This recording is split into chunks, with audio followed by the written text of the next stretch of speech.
అది మార్చి నెలాఖరు. నా 10th ఎగ్జామ్స్ అవడంతో నేను మా అమ్మతో పాటు అమ్మమ్మ వాళ్ళ ఊరికి వెళ్ళాను.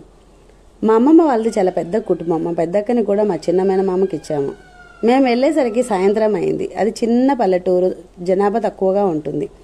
పచ్చటి మైదానాలతో, గుబురైన పెద్ద పెద్ద చెట్ల తోపులతో, మామిడి తోటలతో, చుట్టూ కొండలతో అందంగా చల్లగా పచ్చగా ఉంటుంది. ఎండాకాలం కూడా ఆరుబయట అరుగు మీద కూర్చొని చూస్తే కనుచూపు మేర పొలాలు కనిపిస్తాయి.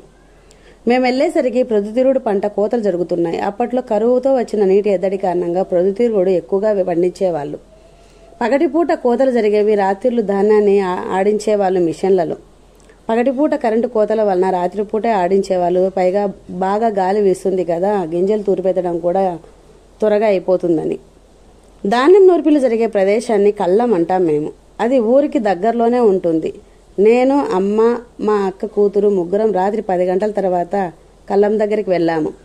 11 గంటలకు పేజీ మారుస్తారు కదా, అందుకోసం అని మోటార్లన్నీ ఆఫ్ చేసి ఉంటారు మిషన్లతో సహా.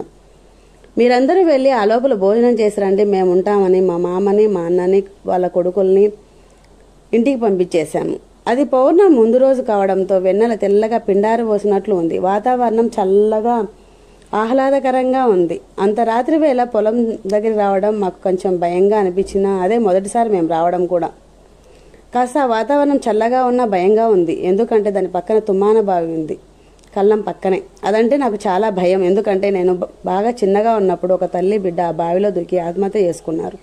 అత్త ఆరల్లో మా భర్త పోరో తెలియదు గాని తెల్లారేసరికి తల్లి బిడ్డ శవాలయ్యారు. 5 సంవత్సరాలు ఉంటాయి ఆ పాపకు అప్పుడు వయసు. ఆ పాప పేరు యశోద. మాతో బాగా ఆడుకునేది. ఎప్పుడు తల్లి చుట్టూ తిరుగుతూ ఉండేది. పాపం ఇద్దరు చనిపోయారు. వాళ్ళు చనిపోయిన కొంతకాలానికి ఒక తాత కూడా అందులో దూకి ఆత్మహత్య చేసుకున్నాడు అనారోగ్య సమస్యలతో. రాత్రిళ్ళు దయ్యాలై తిరుగుతూ ఉంటానని మా మామ మమ్మల్ని భయపెట్టేవాడు. అటువైపు పోనీకుండా భయపడిచ్చేవాడు.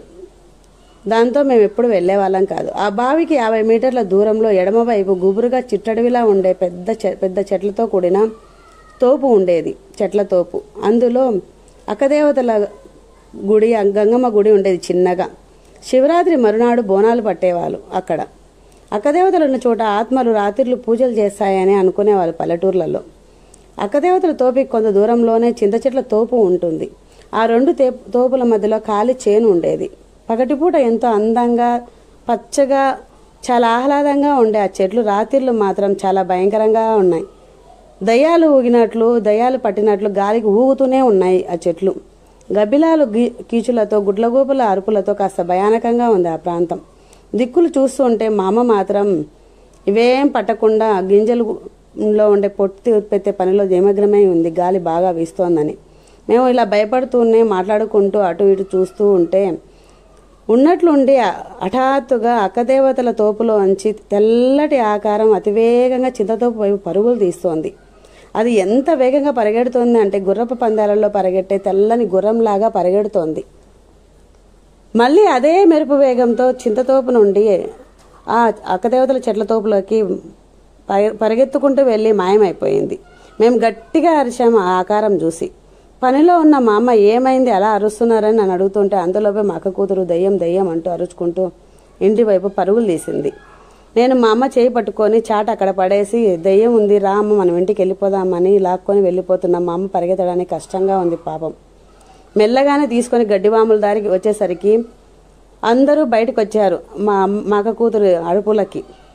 జనాలను చూసి మేము కొంచెం ధైర్యంగా ముందుకు వెళ్ళాము. మా మామ మా దగ్గరకు వచ్చి మా అమ్మని తీసుకొని వెళ్ళిపోయాడు.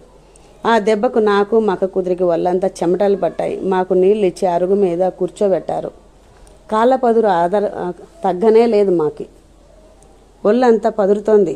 కరెంటు పేజ్ మారడంతో మిషన్లు ఆన్ చేయడానికి మగవాళ్ళంతా వెళ్ళిపోయారు అందరూ. మేము ఇంట్లోకి వెళ్ళి కాసేపు దీని గురించి మాట్లాడుకుంటూ అలాగే నిద్రలోకి జారుకున్నాం.